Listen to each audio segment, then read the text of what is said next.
general more comfortable with technology. Right. Yes.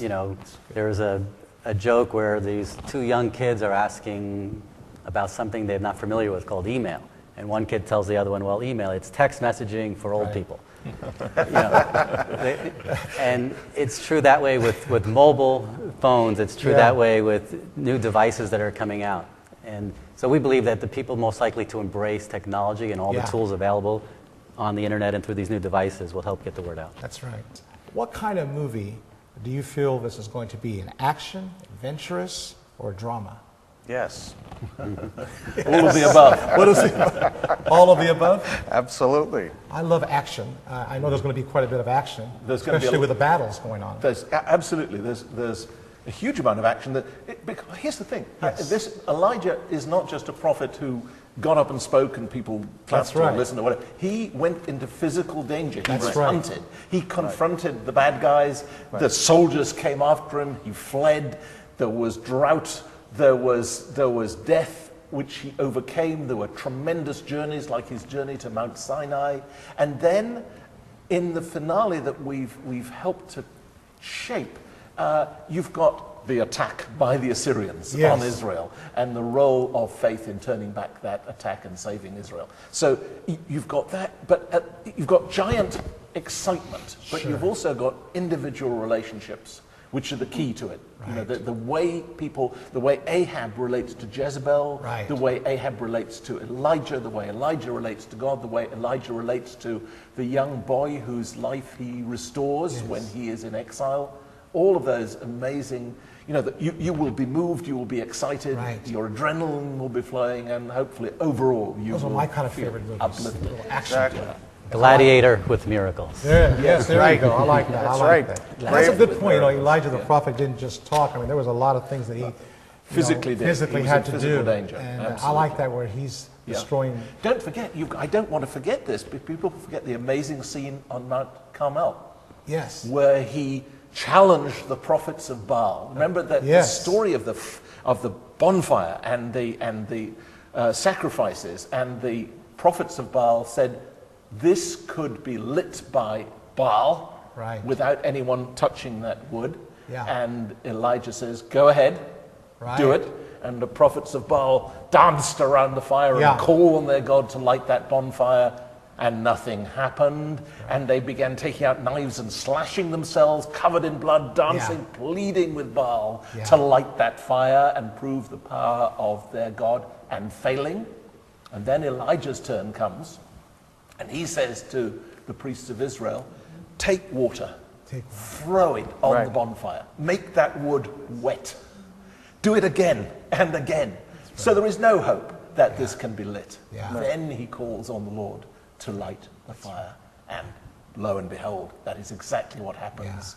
And he has demonstrated the power of God in the most, when you think about that, visually hugely exciting way, which comes right out of the Bible. So that's a great highlight that we have the privilege of putting on screen, and I think it will blow people away. Yes, I do too. I think I'm anxious to see that. Just thinking about it right now, just having that impact. And I think it also portrays, in a Christian perspective, of the power of God through a man. Absolutely. He's not like you say, he wasn't just any man. He was a major prophet that God mightily used against all odds, and God was with him. So I think that's powerful. What God can do through one surrendered person. And don't forget, I can't resist reminding everyone of the wonders of the finale of the story of Elijah. Thank you. He rises into heaven on a chariot. That's now, how wonderful is that?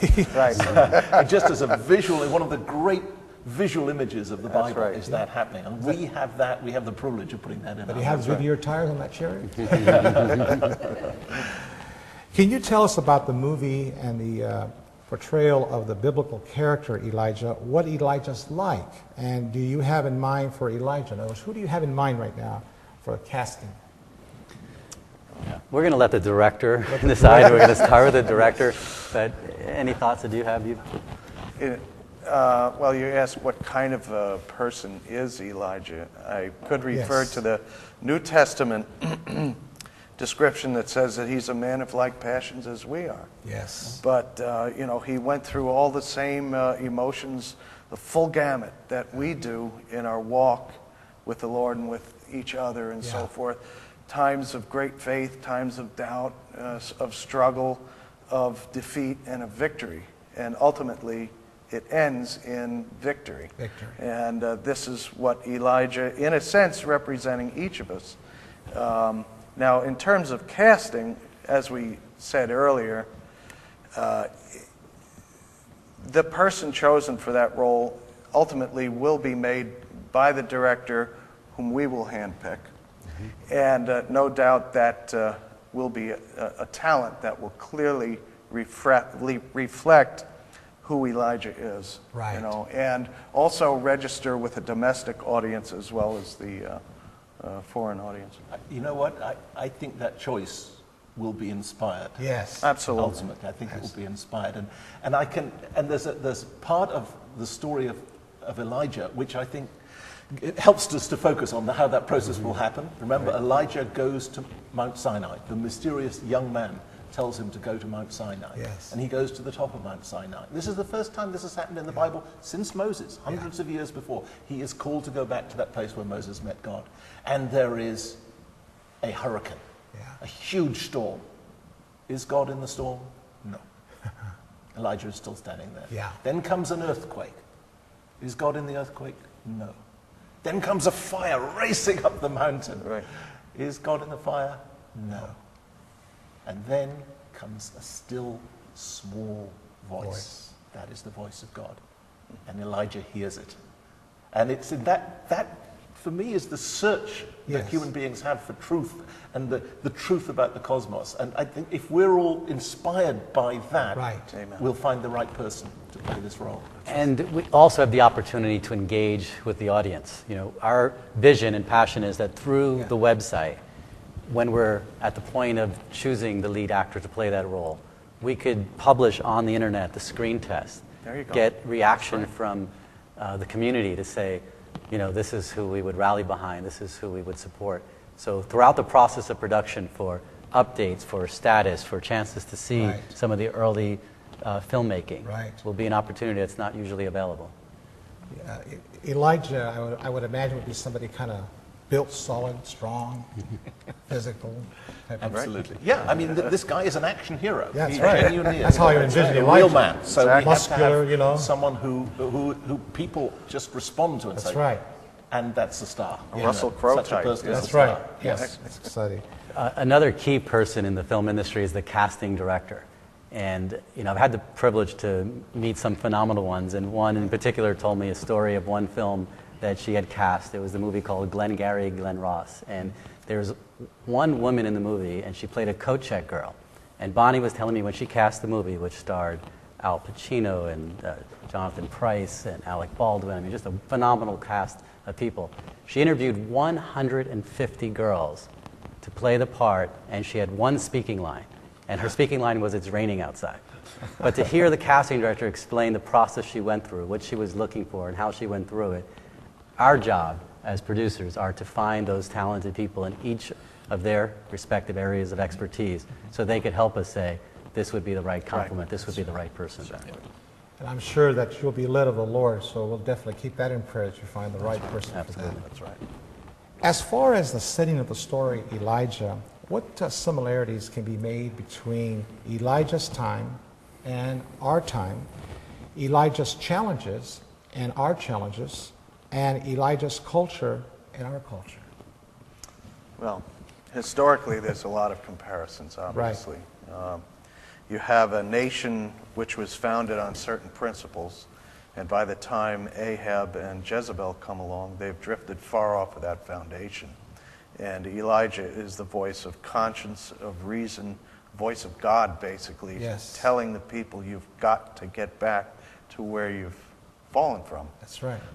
It had become a very hedonistic society, and most of the people were afraid to raise their voice against the powers that be for fear of some kind of reprisal. Because as was pointed out, Jezebel was not going to tolerate any foolishness when it came to her own goals.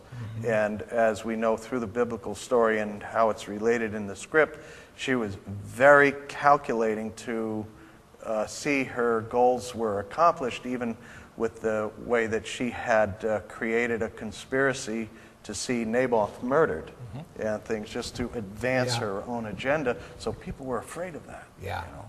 They knew that she was not to be trifled with. And Ahab, who could have been a great force for good in Israel, simply acquiesced.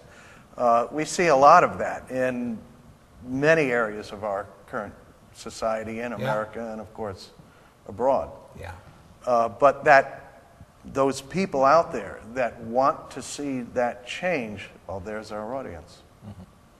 That's a good point, especially even about Ahab taking kind of the back seat. Isn't that kind of true with society today? Certainly. Where, you know, it's supposed to be the way around, that the man should take the driver's seat there, you know, and really. So I think that's a real interesting perspective there. Well, gentlemen, I want to thank you very much for your time. I know that I'm not the only one that's excited to see this, and I'm really excited, in fact, just to think about when it's going to be coming out. Is there a timetable when this is all going to be coming out? Well, I would suggest that everyone follow the progress and track where we are. There's a website called ElijahIsComing.com, inspired by the book of Malachi, prophesying the return of Elijah. So that would be the best place to go to get updates and see where we're at in the production.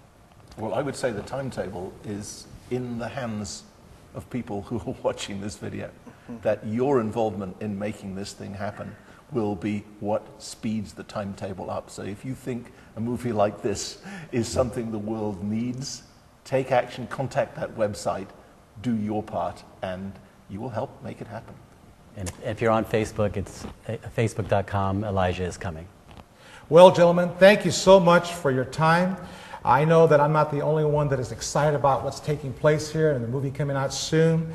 And I want to also thank you for watching. If any of you would like more information about Elijah the movie, I encourage you to look us up on ElijahIsComing.com, or you can look us up on Facebook at Elijah is Coming. Coming from Celebration Center in Irvine, California, my name is Pastor Raul. I want to thank you for coming.